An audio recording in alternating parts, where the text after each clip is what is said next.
Hello, Stellar Squads. This is Ashley, and I'm here to tell you what does emotionally safe communication sound like.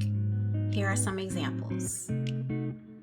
All right, number one, if they say, "I hear you."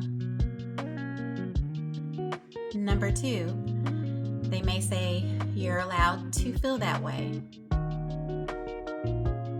All right, number three, which is my favorite, "Let's solve this together." All right, lastly, number four, if they say, "I may not agree, but I respect your feelings." Thank you for listening to this video. Please like, share, and subscribe, and I will see you guys next time. Thank you.